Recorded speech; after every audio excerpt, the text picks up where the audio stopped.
Good evening everyone. బేసిక్గా ఈ video పెట్టడానికి ముఖ్య కారణం ఏంటంటే,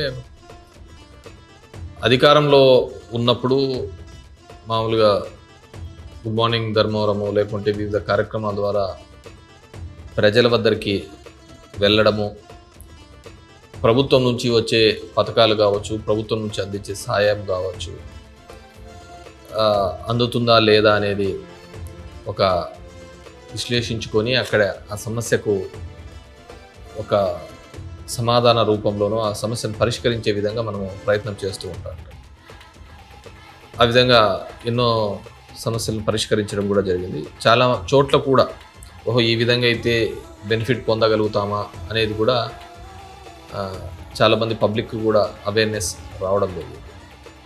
సరే, మనకు ఇప్పుడు ప్రతిపక్షంలో ఉన్నాం కాబట్టి, ప్రతిపక్షంలో ఉన్నప్పుడు చాలా మటుకు కూడా గతంలో అయితే మనమైతే పార్టీలు చూడడం, ప్రాంతాలను చూడడం, కులం చూడడం, మతం చూడడం అని పథకాలన్నీ కూడా ఇస్తూ రావడం జరిగింది.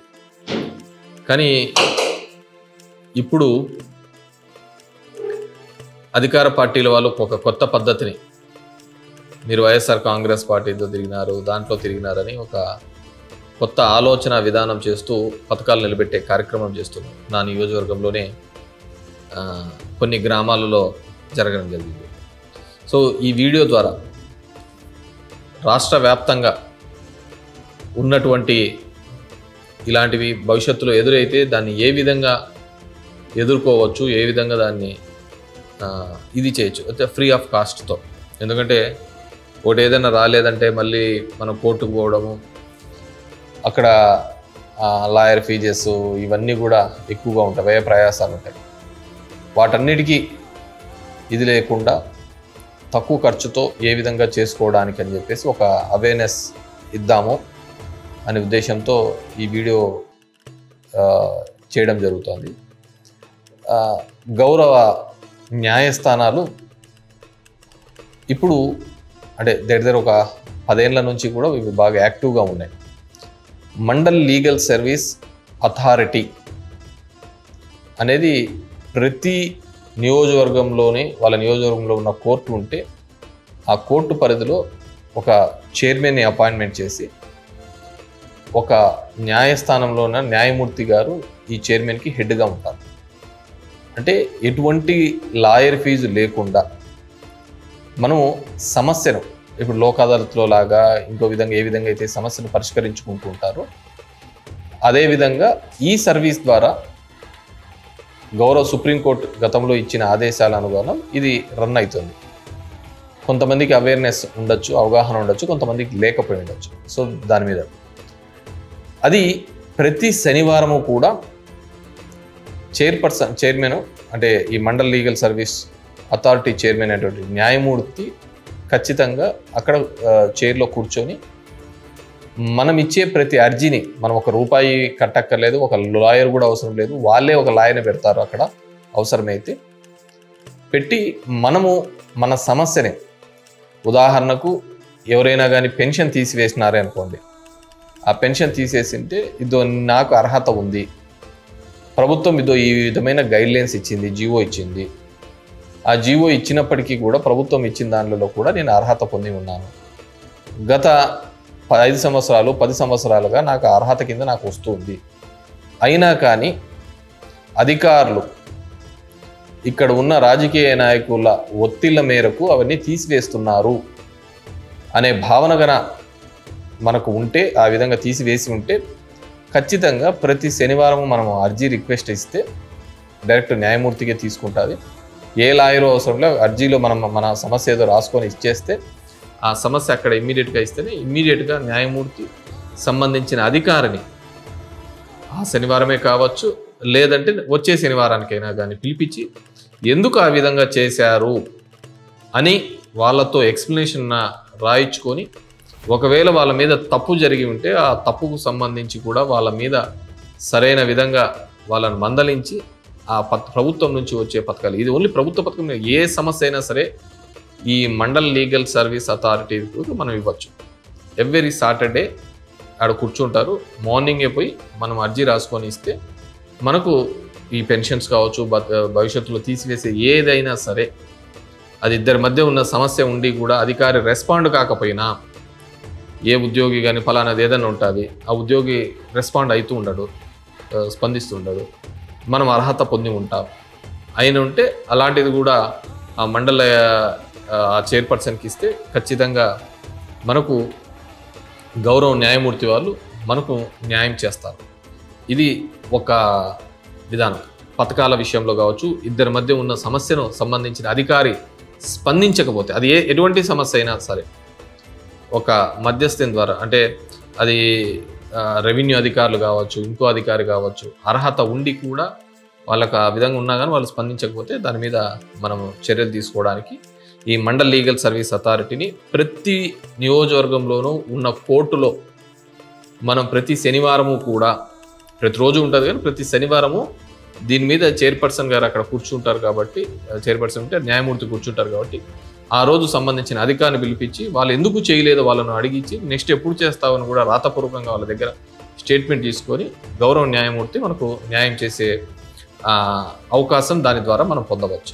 ఎందుకంటే ప్రతిపక్షంలో ఉన్నాం కాబట్టి ప్రతి ఒక్క నాయకుడు కూడా ఖచ్చితంగా వీటిని ఎక్కడైనా మీకు అన్యాయం జరిగితే ఈ విధంగా ఉపయోగించుకోండి. ఒక అంశం. రెండో అంశం సంబంధించి ప్రతి చోట నియోజకవర్గాల్లో కూడా చిన్న చిన్న గొడవలు జరుగుతున్నాయి, అక్కడక్కడ ఇబ్బందులు జరుగుతున్నాయి, ఆస్తి నష్టాలు జరుగుతున్నాయి, అవి జరుగుతున్నాయి, గొడవలు జరుగుతున్నాయి. రోజు పేపర్లో చూస్తాం. ఇది ఎప్పుడు లేని ప్రక్రియ ఈరోజు కొత్తగా జరుగుతుంది. సో దీనికి సంబంధించి కూడా కొంతమంది ఏమంటున్నారు, మనం పోలీస్ స్టేషన్లకు పోయినా అక్కడ కేసులు పెట్టుకోవటం లేదు, పట్టించుకోవటం లేదు, స్పందించడం లేదు అని చెప్తూ ఉంటున్నారు. సో దానికి సంబంధించి ఏ విధంగా చేయాలి, ఏ విధంగా మనం ముందుకు పోవాలి అనేది కూడా మీ దృష్టికి తీసుకొని రావాలనుకున్నాను. ఒకటి, ఎక్కడైనా కానీ మన ఇంటి మీదకి దాడి జరగడం కానీ, మన మీదకి దాడి జరిగినప్పుడు పోలీస్ స్టేషన్కి వెళ్ళినప్పుడు ఆ పోలీస్ స్టేషన్కు సంబంధించి అక్కడ అధికారి స్పందించకపోతే, అక్కడ ఉన్న స్టేషన్ హౌస్ ఆఫీసర్ SHO అంటారు, ఆయన స్పందించకపోతే మనం ఏం చేయాలంటే, ఇదిగో సార్ మా కంప్లైంట్ ఇది ఇచ్చినాం, దీని మీద మీరు కేసు కట్టాలి అని. అది ఎటువంటి కంప్లైంట్ అయినా సరే, ఎటువంటిది తీసుకున్నా కానీ ఖచ్చితంగా తీసుకొని FIR చేయాల్సిన బాధ్యత SHOకు ఉంటుంది. 24 గంటల లోపల కేసు కట్టాల్సిన బాధ్యత SHOకు ఉంటుంది. ఇచ్చిన ప్రతి కంప్లైంట్ కూడా నేను ఈరోజు ప్రతి ఒక్క కార్యకర్తకి, ప్రతి ఒక్క లీడర్లకు కూడా చెప్పదలుచుకునేదంటే, మీరు ఏ కంప్లైంట్స్ ఎప్పుడు ఇస్తున్నా కానీ, అది కలెక్టర్ ఆఫీస్లో కావచ్చు, MRO ఆఫీస్లో కావచ్చు, RDO ఆఫీస్లో కావచ్చు, MDO ఆఫీస్లో కావచ్చు, ఇంకే ఆఫీస్లో ఇస్తున్నప్పుడు కానీ అక్కడ అక్నాలెడ్జ్మెంట్ తీసుకోండి. అంటే రసీదు తీసుకోండి, సీలేసి వాళ్లకు ఇదిగో మీకు కంప్లైంట్ ఇచ్చినాము అని చెప్పే విధంగా ఒక అక్నాలెడ్జ్మెంట్ తీసుకోండి. అదేవిధంగా పోలీస్ స్టేషన్లో కూడా మీరు ఇచ్చిన తర్వాత వాళ్ళు కేసు రిజిస్టర్ చేస్తారా లేదా, కేసు రిజిస్టర్ చేయలేకుండా వాళ్ళు పంచాయతీ పెట్టాలని చూస్తూ ఉంటారు. దాని లేకుండా మన కేసే కావాలనుకుంటున్నప్పుడు ఖచ్చితంగా అక్కడ ఉన్న ఆఫీసర్ ఎవరైతే ఉన్నారో, మేము ఇచ్చినాము కాబట్టి మాకు కేసు ఖచ్చితంగా రిజిస్టర్ చేయాలి, లేదు అనుకుంటే మీరు కంప్లైంట్ తీసుకుంటున్నట్టు విచారిస్తాము, చేస్తాము అని కూడా చెప్తూ ఉంటారు. అలాంటప్పుడు ఇది నా కంప్లైంట్, ఇది నాకు రసీదు వేసి ఇవ్వండి అని చెప్పి వాళ్ళతో రసీదు తీసుకొని ఇవ్వండి. కొంతమంది, ఎందుకంటే కొంతమంది రసీదు ఇవ్వరు. మరి రసీదు ఇవ్వనప్పుడు ఏం చేయాలా? రసీదు ఇవ్వనప్పుడు మనం ఏం చేయాలి అంటే, మనం తీసుకొని వచ్చి దాని సంబంధించిన SI కోటి, సంబంధించిన CI కోటి, DGP కోటి, వీళ్లకు రిజిస్టర్ పోస్ట్ చేయాలి. రిజిస్టర్ పోస్ట్ చేసిన తర్వాత మనకు ఒక 3-4 రోజుల లోపల వాళ్ళకు రీచ్ అయ్యింది అని, రిసీవ్ అయింది అని ఒక కాపీ వస్తుంది. అది రిసీవ్ అయినా, రిసీవ్ కాకపోయినా, వాళ్ళు తీసుకోకపోయినా కూడా, తీసుకోలేదనే రిజెక్ట్ అయిన కాపీ కూడా వస్తుంది. వాళ్ళు వద్దనుకున్న కాపీ, ఏదో ఒక కాపీ వస్తుంది. కాపీ వచ్చిన తర్వాత వాళ్ళు కేసు రిజిస్టర్ చేయకపోతే ఇమ్మీడియట్గా ప్రతిరోజు కూడా మీకు సంబంధించిన కోర్టులలో మొట్టమొదటి న్యాయమూర్తి గారు బెంచ్లో కూర్చున్న తర్వాత ఆమె ఫస్ట్ పిలిచేది ఏంటంటే, అర్జీదారులు అని పిలుస్తుంది. ఎవరైనా అర్జీదారులు ఉంటే రండి అని పిలుస్తాడు. సో అర్జీదారులు అని పిలుస్తానే గౌరవ న్యాయమూర్తులు ఇమ్మీడియట్గా మీరు పొద్దున్నే వెళ్ళి ఇదిగో మేము ఇంతకుముందు ఈ విధంగా జరిగితే కంప్లైంట్ ఇచ్చినాము, అయినా రిజిస్టర్ చేయలేదు, కాబట్టి మేము రిజిస్టర్ పోస్ట్ చేసినాము అయినా కూడా చేయలేదు, దాని యొక్క రసీదులన్నీ చూపించి ఇదిగో పలానా తేదీ ఇచ్చినాం పలానా తేదీ అని చెప్పేసి న్యాయమూర్తి గారికి అక్కడికే ఇస్తే ఇమ్మీడియట్గా త్రూ కోర్టు న్యాయమూర్తి ద్వారా కేసు తక్షణమే రిజిస్టర్ కాబడుతుంది. అది ఎటువంటిదైనా సరే తక్షణమే రిజిస్టర్ కాబడుతుంది. సో ఇమ్మీడియట్గా గౌరవ న్యాయమూర్తి సంబంధించిన అధికారులకు ఇచ్చి కోర్టు కేసు రిజిస్టర్ చేయమని చెప్పేసి చెప్పడం జరుగుతుంది. సో ఆ విధంగా ఎఫ్ఐఆర్ రిజిస్టర్ చేయబడుతుంది. సో నేను ఒకటి. రెండోది వచ్చి కొన్ని దెబ్బలు తగిలింటాయి. దెబ్బలు తగిలినా కానీ అంటే చెయ్యి ఇరగడం కానీ వైటల్ ఆర్గాన్స్కి బాగా ఇంజ్యూర్డ్ అయి ఉంటాయి. కానీ మనం ఇచ్చిన కేసుకు వాళ్ళు ఏం చేస్తారంటే 324 అంటే ఇప్పుడు సెక్షన్లు మన అవి కూడా చెప్తాను నేను. సో దానిలో బెయిలబుల్ సెక్షన్లకి వేస్తారు. అంటే వాళ్ళు అంత దాడి జరిగినా దాని మీద బెయిలబుల్ సెక్షన్లు వేస్తూ అంటారు. సో అలాంటప్పుడు ఏం చేయాలి అంటే మనం ఇమ్మీడియట్గా గవర్నమెంట్ ఆసుపత్రుల్లో ఎక్కడైతే ట్రీట్మెంట్ చేయించుకున్నామో ఆ గవర్నమెంట్ ఆసుపత్రుల్లోకి వాళ్ళతో మనం మెడికల్ సర్టిఫికేట్ తీసుకోవాలి. ఎప్పుడే కానీ ఒకటి గుర్తుపెట్టుకోండి, మనకి ఏదైనా కానీ మనకు సంబంధించిన వాళ్ళకి కానీ ఇంకోరు కానీ ఎవరికైనా కానీ ఏదైనా కానీ జరిగితే ఫస్ట్ గవర్నమెంట్ హాస్పిటల్కి పోతానే అక్కడ MLC మెడికల్ లీగల్ సెల్ అని ఒకటి ఉంటుంది. అంటే కానిస్టేబుల్ వచ్చి నీ దగ్గరికి ఆ సంబంధించిన పెద్ద ఆసుపత్రి కావచ్చు, అంటే గవర్నమెంట్ ఆసుపత్రి, డిస్ట్రిక్ట్ ఆసుపత్రి కావచ్చు, ఇక్కడ కావచ్చు, ప్రతి గవర్నమెంట్ హాస్పిటల్లో కూడా ఒక కానిస్టేబుల్ ఉంటాడు. ఆయన ఫస్ట్ ఇన్ఫామ్ చేస్తాడు సంబంధించిన స్టేషన్కి, సార్ ఇట్లా మీ స్టేషన్ నుంచి మీ స్టేషన్ పరిధిలో దెబ్బలు తగిలినాయని ఒకరు వచ్చి జాయిన్ అయినారు, మీరు రండి ఇటుకి అని చెప్పేసి ఒక కానిస్టేబుల్ ఏఎస్ఐయో ఎస్ఐయో దాని తీవ్రతను బట్టి ఆయన అక్కడికి వస్తాడు. వచ్చిన తర్వాత మన కంప్లైంట్ మనం ఏది చెప్తామో ఆ కంప్లైంట్ తీసుకుంటాడు. రెండోది బాగా గుర్తుపెట్టుకో, మనం ఆ విధంగా కంప్లైంట్ ఇచ్చేటప్పుడు కూడా మనం వీడియో తీయండి. ఎందుకంటే దానిలో మనం ఇచ్చిన కంప్లైంట్ ఒకటి వాళ్ళు రాసిన కంప్లైంట్ ఒకటి ఉండకోకుండా ఆ వీడియో కూడా తీస్తే మనకు అది బాగా గట్టిగా సాక్ష్యంలాగా ఉంటుంది. సో ఆ వీడియో అన్నీ కూడా తీసి పెడితే ఖచ్చితంగా ఆ కేసు రిజిస్టర్ చేస్తారు. హాస్పిటల్స్లో ఇచ్చిన కంప్లైంట్ ఏదైనా కానీ రిజిస్టర్ చేస్తారు. రెండోది, ఇప్పుడు ఇంతకుముందు చెప్పిన విధంగా దెబ్బలు ఎక్కువగా ఉన్నాయి. దెబ్బలు ఎక్కువగా ఉన్న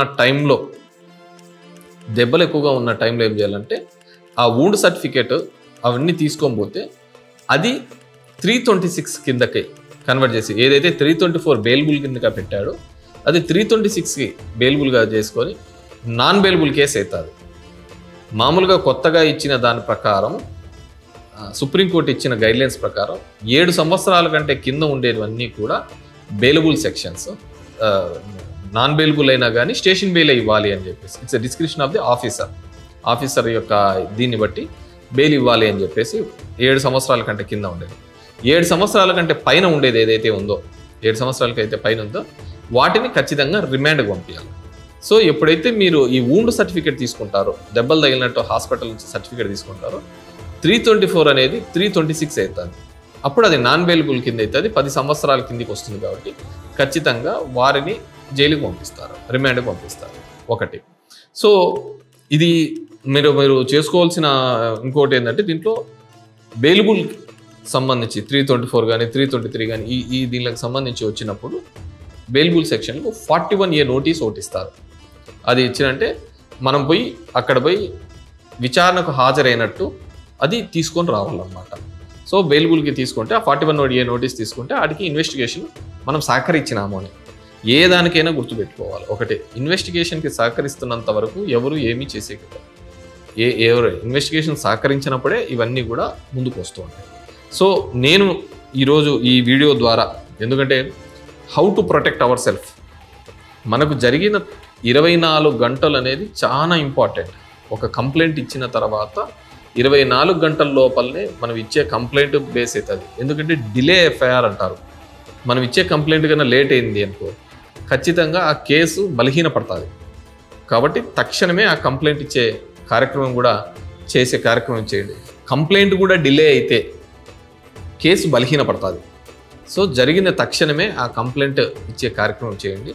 సో ఆ విధంగా ఎవరైనా కానీ మన మీద దాడులు చేయడానికి కానీ పోలీసులు కావచ్చు ఇంకోరు కావచ్చు ఏకపక్షంగా వ్యవహరించుకోకుండా ఉండడానికి వీలుంటుంది.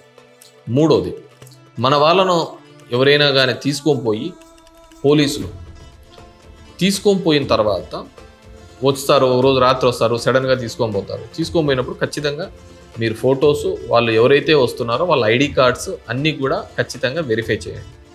చేసి 24 గంటలు ఏ స్టేషన్కి తీసుకొని పోతున్నారు కూడా వాళ్ళని అడగండి, వాళ్ళు వీడియో తీసుకొని వాళ్ళతో మాట్లాడండి. 24 గంటల లోపల వాళ్ళు తీసుకొని పోయిన తర్వాత అరెస్ట్ చూపించాలి. ఒకటి, అరెస్ట్ చూపించాలి. అరెస్ట్ చూపించిన తర్వాత ఆ మధ్యలో ఎప్పుడైనా కానీ ఎవరైనా కానీ మనల్ని మన వాళ్ళను ఎవరైనా కానీ ఇబ్బంది పెట్టే కార్యక్రమం అంటే శారీరకంగా కొట్టడం కానీ హింసించడం కానీ ఏదైనా చేస్తే ఇమ్మీడియట్గా మీరు జడ్జి దగ్గర మళ్ళీ ఖచ్చితంగా అరెస్ట్ అయిన వాళ్ళను చూపించాలి, రిమాండ్ చూపించాలి. ఆ చూపించే క్రమంలో జడ్జి దగ్గరికి తీసుకొని పోతే ఖచ్చితంగా ఆ జడ్జి దగ్గర మనకి ఎక్కడైతే దెబ్బలు తగిలాయో అవి నీట్గా చూపించి న్యాయమూర్తి గారు, గౌరవ న్యాయమూర్తి గారు ఈ విధంగా నన్ను అక్రమంగా తీసుకొని పోయి నన్ను కేసులో ఇరికి పెట్టి నన్ను ఈ విధంగా హింసించినారు అని న్యాయమూర్తి దగ్గర పంపిస్తే న్యాయమూర్తి గారు ఇమ్మీడియట్గా దీనికి పంపిస్తుంది, హాస్పిటల్కి పంపిస్తుంది. న్యాయమూర్తి గారు హాస్పిటల్కి పంపించేసి ఆ వూండ్ సర్టిఫికేట్స్ అన్నీ తీసుకొని వచ్చి, అంటే దెబ్బలు తగిలినాయా, కొట్టిన దెబ్బలా లేకుంటే ఇంకో దెబ్బలు అన్నీ తీసుకొని వచ్చి ఖచ్చితంగా ఏ అధికారి అయితే ఆ విధమైన పని చేసింటాడో ఆ అధికారి మీద కూడా కేసు రిజిస్టర్ నమోదు కాబడుతుంది. ఆ అధికారి మీద కూడా కేసు నమోదు కాబడుతుంది. మనల్ని ఎవరైనా కావచ్చు పోలీసులు వాళ్ళు తీసుకొని పోయి ఉంటారు. తీసుకొని పోయిన తర్వాత వాళ్ళు ఎక్కడ ఏ పోలీస్ స్టేషన్లో ఉన్నారు చెప్పరు, ఎక్కడ పెట్టారో చెప్పరు. ఒక రోజులో 24 గంటల లోపల చూపించాల్సిన వాళ్ళు ఇంకా చూపించారు, రిమాండ్ చూపించారు. వాళ్ళు ఎక్కడ పోయినాడో తెలియదు. మనకు ఒక డౌట్, అది వాళ్ళు తీసుకుపోయినారా లేకుంటే బయట వాళ్ళు కిడ్నాప్ చేశారా, ఎలా చేసినారని తెలియనప్పుడు మనము హెబియస్ కార్పస్ పిటిషన్ అని ఒక పిటిషన్ వేయవచ్చు. అది హైకోర్టు ద్వారా ఆ పిటిషన్ వేయడము, లేకుంటే ఇక్కడ లోయర్ కోర్టులో కూడా వేయచ్చు. ఆ పిటిషన్ వేస్తే ఖచ్చితంగా గౌరవ న్యాయమూర్తులు వాళ్ళు సంబంధించిన పోలీస్ అధికారులను పిలిపించి ఆ జ్యూడిజిక్షన్లో వాళ్ళను 24 గంటల లోపల వాళ్ళను కేసులోనో చూపించండి, లేదు అంటే వాళ్ళు ఎక్కడున్నారో కూడా వాళ్ళను కనిపెట్టి వాళ్ళకు చూపించాల్సిన బాధ్యతను వాళ్ళ మీద చెప్పే కార్యక్రమం జరుగుతుంది. సో ఇవన్నీ కూడా మన భారత రాజ్యాంగం కల్పించిన చట్టాలు, ఈ వెసులుబాట్లు. సో చాలామందికి ఈ చట్టాల మీద అవగాహన లేకపోవడంతో వాటిని మనం వాడుకోవటం లేదు. సో మీకు ఈరోజు దీని ద్వారా ఆ చట్టాల మీద కూడా అవగాహన కొంత మేరకు వచ్చింటుందని అనుకుంటున్నాను. ఖచ్చితంగా, ఎందుకంటే మనము ఆ అవగాహన ఉన్నప్పుడు మనము సంబంధించిన అధికారితో మాట్లాడేటప్పుడు కావచ్చు, మన దగ్గరికి వచ్చిన వాళ్ళతో మనం ఆ విధంగా వాళ్ళను ప్రశ్నించడం మొదలు పెడితే ఖచ్చితంగా మనకు బెటర్ రిజల్ట్స్, ప్రజాస్వామ్య పద్ధతుల్లో మనము ముందుకు పోవడానికి వీలుగా ఉంటుంది. కాబట్టి అదేమో సరే, ఊరికే తీసుకొని పోయి కొట్టి వదిలేసినారు, కేసు పెట్టలే, ఏమీ పెట్టలే, ఊరికే కొట్టి వదిలేసినారు. ఆ సందర్భంలో ఏం చేయాలి అంటే, నేను ఇంతకుముందు గతంలో చెప్పిన విధంగా ఎవరు కానీ భారత రాజ్యాంగంలో ఎవరే కానీ ఒక మనిషి మీద దాడి చేయడానికి వీలు లేదు. అలాంటప్పుడు అది పోలీస్ కావచ్చు, ఇంకోరు కావచ్చు. సో అలా ఎప్పుడైనా కానీ పోలీసులు కానీ దాడి చేసి వదిలిపెట్టితే ఇమ్మీడియట్గా నేను ఇంతకుముందు చెప్పిన సందర్భమే అవుతుంది. ఒక క్రిమినల్ కొట్టినా, ఇంకెవరు కొట్టినా ఇమ్మీడియట్గా తీసుకొని పోయి కేసు కట్టమని మళ్ళీ స్టేషన్లో అడుగుతాం. వాళ్ళు కట్టకపోతే తెల్లారి న్యాయమూర్తి దగ్గరికి పోతాం. న్యాయమూర్తి దగ్గరికి ఇదిగో నన్ను ఈ విధంగా పోలీసు వాళ్ళు తీసుకొని పోయి కొట్టారు కాబట్టి నాకు ఈ దెబ్బలు తగిలినాయంటే ఇమ్మీడియట్గా మళ్ళీ హాస్పిటల్కి పంపిస్తారు. ఇమ్మీడియట్గా ఆ పోలీస్ అధికారి మీద కేసు నమోదు చేయబడతాయి. సో నేను ఏ విధంగా చెప్తున్నట్టే, నేనేం లా స్టూడెంట్ కాదు.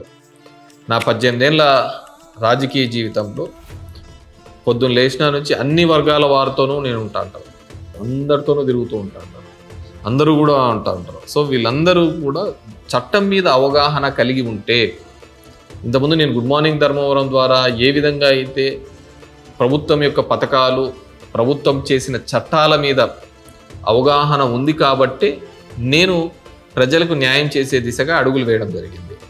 సో ఈ కారణంలో ఇక్కడ కూడా మనకి ఏదైనా కానీ ఈ ప్రతిపక్షంలో ఉన్నప్పుడు మనం ఏ విధంగా సెల్ఫ్గా ప్రొటెక్ట్ చేసుకోవాలి అనే దానికోసమే ఈరోజు ఈ వీడియోని పెట్టడం జరుగుతుంది.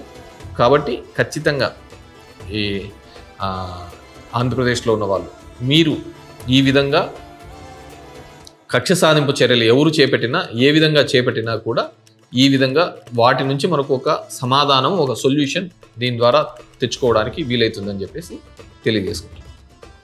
సో అందరూ కొత్తగా చెప్తూ ఉంటారు, జూలై 1 నుంచి చట్టాలు అమలు. చట్టాలు అవే ఉన్నాయి, సెక్షన్ల నెంబర్లు మారినాయి. భారతీయ న్యాయ సంహిత అనే BNS అని అంతకుముందు ఏ విధంగా ఉండేది, ఇండియన్ పీనల్ కోడ్ అనేది ఉండేది. 302 అనే సెక్షన్. 302 అనేది ఏంటంటే మర్డర్ చేసినప్పుడు వాళ్ళది కనెక్షన్ 302 కిందకి కడతారు. 302 IPS ఉండేది, ఇప్పుడు 103 BNS అయింది. అదేవిధంగా డిఫరెంట్ 323 IPS, మిగతా సెక్షన్లు ఇవన్నీ. 323 అంటే ఇట్స్ ఎ సింపుల్ ఇంజురీ, అది 115 BNS అయిపోయింది. అదేవిధంగా సీరియస్ గ్రీవెన్స్, సీరియస్ ఇంజురీస్ ఉండే దాంట్లో 326 IPC ఉండేది, ఇప్పుడు 118 BNS కిందికి మారడం జరిగింది. అంతే తప్ప వాటిలో వచ్చినది ఇది లేదు, మారిన సందర్భం ఏం లేదు.